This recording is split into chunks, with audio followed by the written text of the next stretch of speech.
Olá, a paz do Senhor Jesus, sejam bem-vindos a mais uma pré-aula da revista Adolescer Mais de 12 a 14 anos.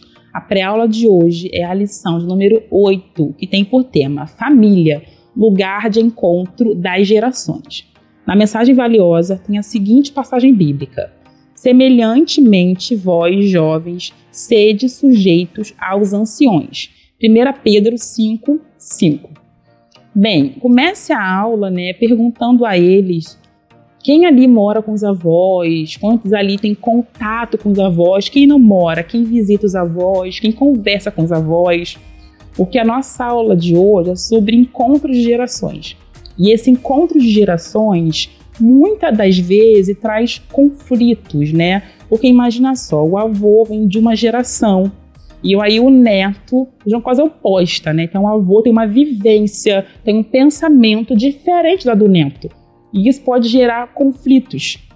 Eu falo avós, mas não é só. Às vezes é com um tio, uma tia, com os pais também, que é uma geração diferente. São pensamentos, vivências, experiências totalmente diferentes.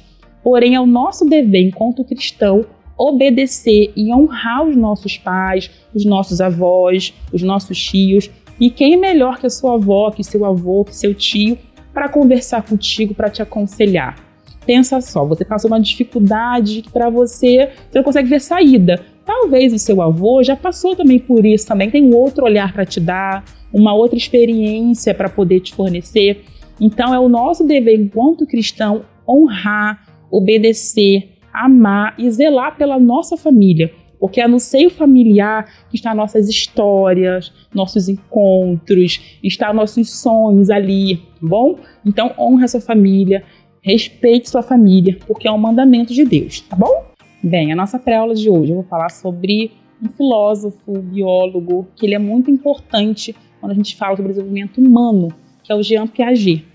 Quem é professor, pedagogo, deve ter ouvido falar sobre ele, porque ele é muito famoso quando a gente fala sobre desenvolvimento, tá? Então, eu vou falar aqui as etapas do desenvolvimento humano de acordo com Jean Piaget, tá bom?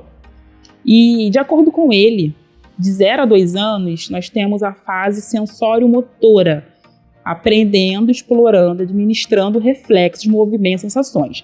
Exemplo, jogar coisas no chão, colocar na boca, vai de 0 a 2 anos.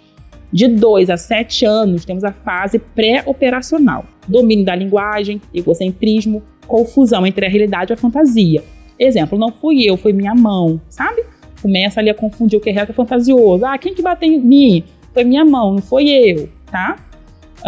De 7 a 12 anos, operacional concreto, capacidade de empatia, raciocínio lógico, compreensão matemática, aprende com apoio de experiências concretas, foco no presente. Então já começa a vir ali para o concreto, sai da fantasia, já começa a trabalhar, vir para o concreto, tá bom? E a nossa fase da nossa lição, a partir dos 12 anos de idade, é operacional formal, formulação de hipótese. Exemplo, você não sabe de nada, está tudo errado. Então ali começa essa questão do eu só eu sei, Eu sei o que é melhor para mim, a gente quer repreender, não. Você não sabe, eu sei o que é melhor para mim. É a partir de 12 anos. Então assim, cada fase ela é muito importante. Cada um vai vivenciar essa fase de uma maneira individual. Porém, tudo que foge ali muito do que a gente chama de comum requer atenção, requer um olhar.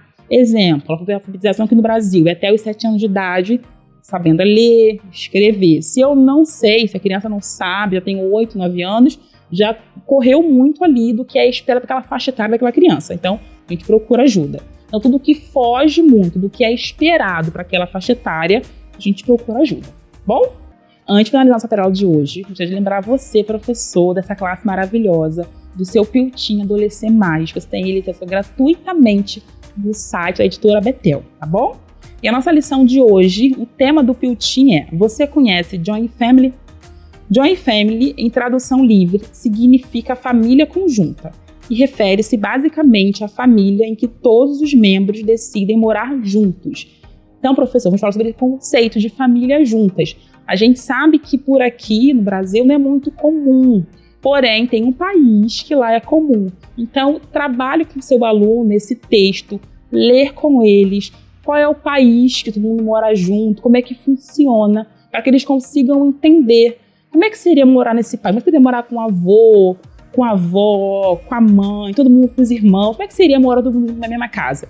E tem crianças que moram juntos também com os avós, né, que envelheceram, tem que voltar à casa dos filhos. Como é que funciona? Tá bom, professor? Então, sempre separe um minutinho para fazer o seu PILTIM, para que seu aluno consiga entender melhor, compreender e elaborar um pensamento lógico, tá bom? Bem, eu vou ficando por aqui. Até semana que vem, se Deus quiser. A paz do Senhor e até lá. Tchau, tchau.